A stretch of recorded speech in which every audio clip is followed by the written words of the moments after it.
already know the drill. Pick a language, build projects, and keep doing it until you get good. It's the cookie cutter advice floating around in every beginner's guide. And it sounds logical until you realize it turns coding into a painful chore, like running a marathon in your beach flip-flops. You will eventually cross the finish line, but you will hate every second of it. But what if coding could feel different, like opening a game you can't stop playing? The truth is, the old grind until you are good model is outdated. In this video, I'm going to show you a 9-step mental model that turns the boring soup of code, databases, frameworks, testing tools into one delicious app you will actually enjoy building. I've been working with software for over a decade, and I've made up just about every beginner mistake you can think of. My goal here is to share the shortcuts I wish someone had handed me when I was starting out. So whether you are preparing for your first job or looking to grow in your career, subscribe so you can get the real-world advice you can apply right away. But before we dive into the first lesson, I want you to picture this. Learning to code is a lot like running a restaurant. If you are the customer, you only see the final meal. You don't think about the kitchen, the layout, the recipe, the prep work, or the timing that makes it all come together. But as a chef and as a coder, you have to care about all of it. The menu you choose, the ingredients you stock, the staff you train, and the systems you put in place will decide whether your end result is a disaster or something people keep coming back to. Let's step into your kitchen. In a restaurant, the menu comes first. The kind of dish you want to offer guides everything that happens in the kitchen. The same applies to coding as well. Before you write a single line of code, define the app. Let's say you want to build a booking application. You will need calendars and payment features. You want to build an AI agent, you'll have to focus on data handling, integrations, and large language models. This decision shapes every other choice: your coding language, the database, the framework you choose. Once you know the dish you want to serve, you need clear instructions to make it happen. In software, those instructions are your code. Two languages that you want to start with are Python and TypeScript. Python is straightforward and versatile. Its clean syntax makes it easier to focus on solving problems instead of wrestling with complex rules. It's great for automation, data processing, and building AI features, and it's used by companies from startups to giants like Netflix. TypeScript builds on JavaScript, the language that runs in every browser. TypeScript adds an extra layer of safety for catching errors before they reach your users. It's ideal for larger, more complex web applications where you want fewer surprises in production. So start with one of these languages and then move on to the next one. The good news is that knowing these two languages gives you the flexibility to handle both behind-the-scenes logic and the front-end interactive parts users get to see. And if this is helping you, please like and subscribe. It tells me to make more videos like this. And if you got a question or a different take, please drop in the comments. I'm always curious to see what you think. So back to our restaurant. Even with a solid recipe, you still need people, or in our case, tools that can consistently turn raw material into a delicious dish. This is the role of frameworks.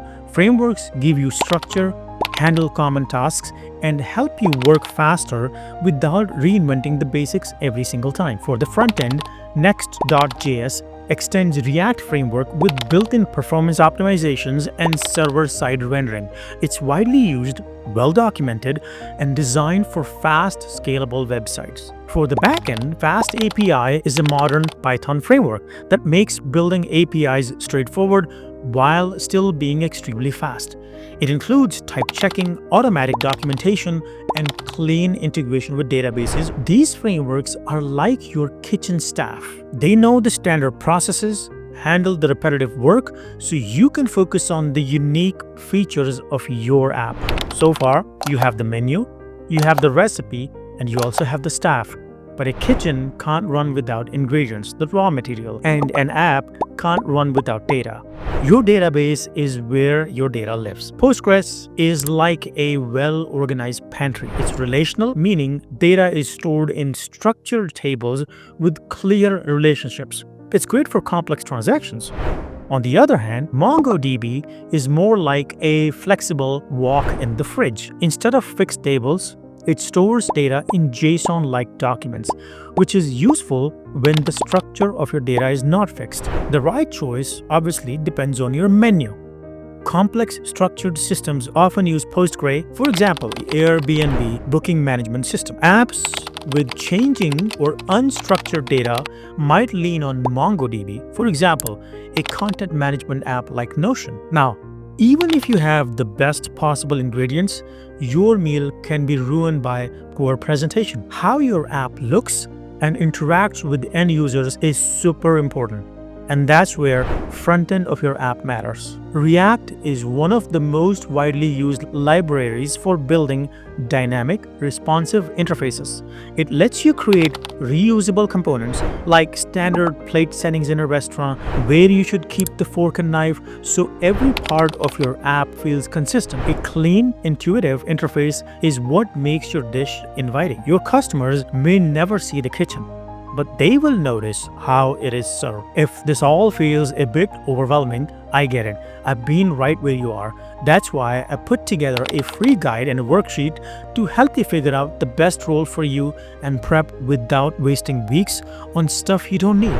Grab it from the link in the description. It's totally free, and honestly, it will save you a ton of time. Now, your guests don't walk into the kitchen to grab food, right? That will be silly and dangerous. Servers carry orders and plates back and forth.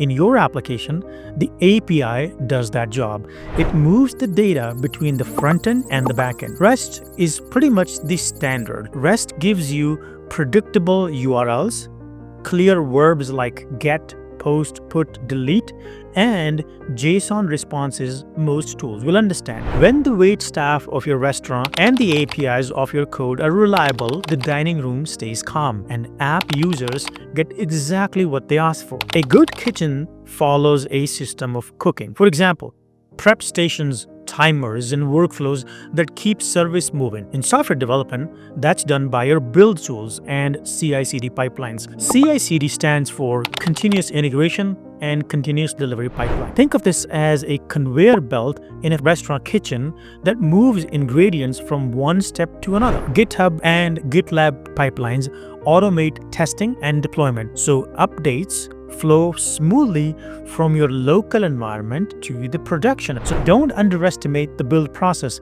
With an efficient pipeline, you can reduce mistakes, shorten wait times, and keep every release consistent. In a well-run kitchen, thermometers, timers, and cameras help staff spot problems before customer notice. In an application, that's done by logging and monitoring. Logging tools like Elastic keep detailed records of what's happening inside your system. Monitoring services such as Datadog and Prometheus track performance errors and unusual activity in real time. These safeguards let you catch issues early, diagnose them quickly, and keep your app running smoothly, long before they become the burnt meals in front of restaurant customers. After all the planning, preparation, and coordination, the plate leaves the kitchen and the customer takes their first bite. For your users, that's the production app, the feature-rich, stable, and responsive application.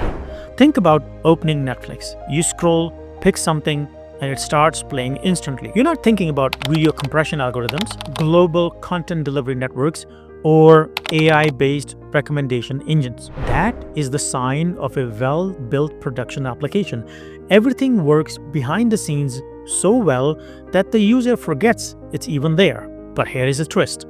What if there is a new kind of chef in town? One that never sleeps, never makes a measuring error, and can prepare the entire meal from a single instruction. You know what I'm getting into. AI is stepping into the kitchen, not just helping out with the prep, but running the entire stations on its own. Which brings up a bigger question. If AI can already cook faster than you can, I meant code faster than you can, is it still worth learning to code at all? And that's what we will tackle in the next video. See you there.